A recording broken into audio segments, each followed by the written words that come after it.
आज हम बात करने जा रहे हैं एक ऐसी रणनीति की जो हजारों साल पुरानी है, लेकिन आज भी उतनी ही प्रभावी है। चाणक्य के 4 शस्त्र सम, दाम, दंड, भेद। ये 4 सिद्धांत जो किसी भी शत्रु को पराजित करने की गारंटी देते हैं। दोस्तों, जिंदगी में हर इंसान के सामने कभी ना कभी ऐसी स्थिति आती है जब उसे अपने विरोधियों का सामना करना पड़ता है, चाहे वो ऑफिस में हो, बिजनेस में हो या फिर व्यक्तिगत जिंदगी में। लेकिन क्या आप जानते हैं कि हमारे पूर्वजों ने इसका समाधान हजारों साल पहले ही खोज लिया था? आचार्य चाणक्य ने अपनी अर्थशास्त्र में 4 ऐसे उपाय बताए हैं जो किसी भी मुश्किल परिस्थिति में काम आते हैं। ये 4 उपाय सिर्फ राजनीति या युद्ध के लिए नहीं बने थे। आज के जमाने में भी हर छोटे बड़े काम में, हर रिश्ते में, हर बिजनेस डील में इनका उपयोग होता है। जब आप किसी को कन्विंस करना चाहते हैं, जब आप अपना काम निकलवाना चाहते हैं, जब आप किसी प्रॉब्लम को सॉल्व करना चाहते हैं, तो ये चारों सिद्धांत आपके काम आते हैं। पहला सिद्धांत है सम। सम का मतलब है शांति से बात करना, समझाना, मनाना। ये सबसे पहला और सबसे महत्वपूर्ण हथियार है।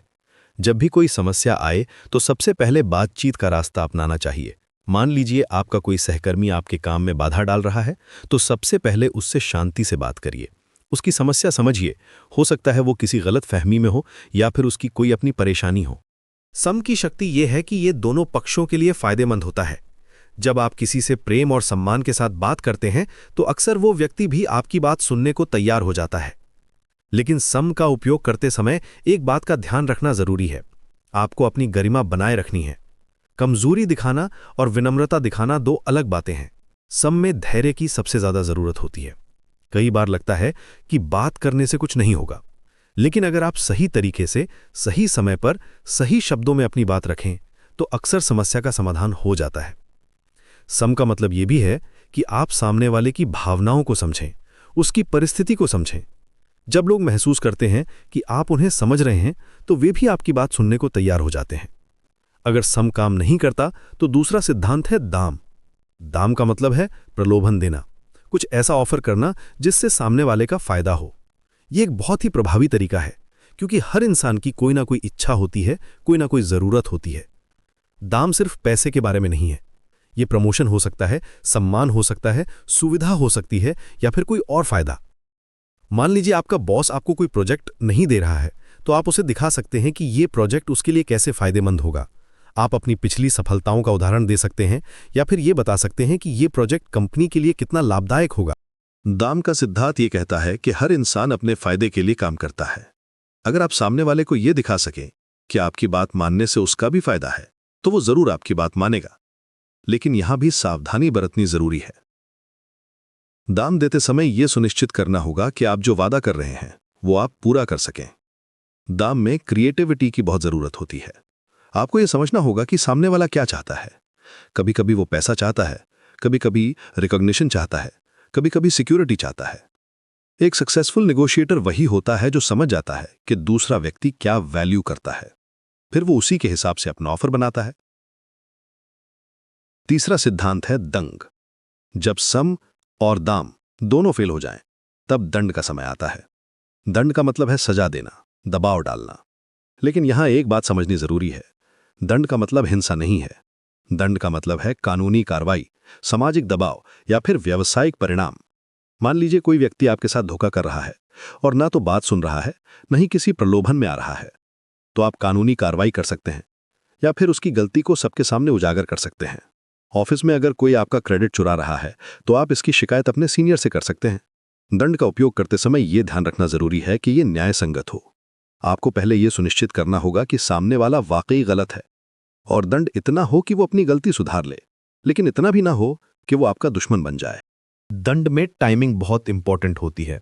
बहुत जल्दी दंड देने से लोग आपको अग्रेसिव समझने लगते हैं और बहुत देर से दंड देने से उसका इफेक्ट कम हो जाता है। दंड देते समय यह भी ध्यान रखना चाहिए कि आपके पास सबूत हों। बिना सबूत के दंड देना बैकफायर कर सकता है। चौथा और अंतिम सिद्धांत है भेद। भेद का मतलब है फूट डालना, विभाजन करना। यह सबसे जटिल और सबसे प्रभावी रणनीति है। जब आपका शत्रु बहुत शक्तिशाली हो और अकेले उसका सामना करना मुश्किल हो, तो भेद का उपयोग करना पड़ता है।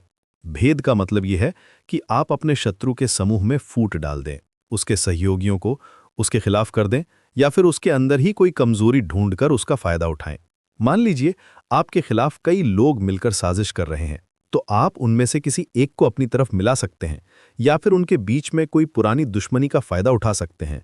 भेद की रणनीति का उपयोग करते समय बहुत सावधानी बरतनी पड़ती है। ये एक दो-धारी तलवार है। अगर गलत तरीके से इस्तेमाल किया जाए तो ये आप पर ही वापस आ सकती है। इसलिए भेद का उपयोग तभी करना चाहिए जब बाकी सभी रास्ते बंद हो जाएं। भेद में इंटेलिजेंस गैदरिंग यानी जानकारी इकट्ठा करना बहुत जरूरी होता है। आपको पता होना चाहिए कि आपके अपोनेंट्स के बीच क्या टेंशन्स हैं, कौन किससे खुश नहीं है, किसकी क्या वीकनेसेस हैं। फिर आप इन सभी जानकारियों का स्ट्रेटेजिकली इस्तेमाल करते हैं। अब सवाल यह है कि इन चारों सिद्धांतों का उपयोग कैसे करें। सबसे पहली बात यह है कि हमेशा इसी क्रम में इनका उपयोग करना चाहिए। पहले सम, फिर दाम, फिर दंड और अंत में भेद। ये एक प्राकृतिक क्रम है जो सबसे कम नुकसान के साथ सबसे अच्छे परिणाम देता है। ये क्रम इसलिए इंपॉर्टेंट है क्योंकि ये एक एस्केलेशन लैडर की तरह काम करता है। पहले आप पीसफुल मेथड्स ट्राई करते हैं, फिर इंसेंटिव बेस्ड मेथड्स, फिर प्रेशर बेस्ड मेथड्स और अंत में डिवाइड एंड कॉन्कर की स्ट्रैटेजी। हर स्टेप पर आप देखते हैं कि क्या काम हो रहा है या नहीं। दूसरी बात यह है कि हर स्थिति अलग होती है। कभी कभी सिर्फ साम से ही काम हो जाता है, कभी कभी दाम की जरूरत पड़ती है और कभी कभी सभी चारों का उपयोग करना पड़ता है। यह आपकी समझ और अनुभव पर निर्भर करता है कि कौन सा सिद्धांत कब उपयोग करना है। तीसरी बात यह है कि इन सिद्धांतों का उपयोग करते समय धैर्य रखना जरूरी है। तुरंत परिणाम की उम्मीद न करें, कभी कभी समय लगता है, लेकिन अगर आप सही तरीके से इनका उपयोग करें तो सफलता जरूर मिलती है। आधुनिक समय में इन सिद्धांतों की प्रासंगिकता और भी बढ़ गई है। आज के कॉम्पिटिटिव माहौल में हर क्षेत्र में प्रतिस्पर्धा है, चाहे वो बिजनेस हो, करियर हो या फिर व्यक्तिगत रिश्ते हो। इन सभी में ये चार सिद्धांत काम आते हैं। बिजनेस में जब आपका कोई कॉम्पिटिटर आपको नुकसान पहुंचाने की कोशिश करे तो पहले उससे बात करके देखिए। हो सकता है कोई समझौता हो जाए। अगर नहीं तो उसे कोई बेहतर डील ऑफर करिए। अगर वो भी नहीं मानता तो कानूनी कार्रवाई करिए और अगर जरूरत पड़े तो उसके पार्टनर्स या कस्टमर्स को अपनी तरफ मिलाने की कोशिश करिए। करियर में भी ये सिद्धांत बहुत काम आते हैं। अगर कोई आपकी प्रमोशन में बाधा डाल रहा है तो पहले उससे बात करिए, फिर उसे दिखाइए कि आपकी प्रमोशन से कंपनी का फायदा कैसे होगा। अगर जरूरत पड़े तो एचआर से शिकायत करिए और अंत में अगर कोई और रास्ता न हो तो उसके खिलाफ दूसरे लोगों का सपोर्ट लेने की कोशिश करिए। व्यक्तिगत रिश्तों में भी ये सिद्धांत काम आते हैं।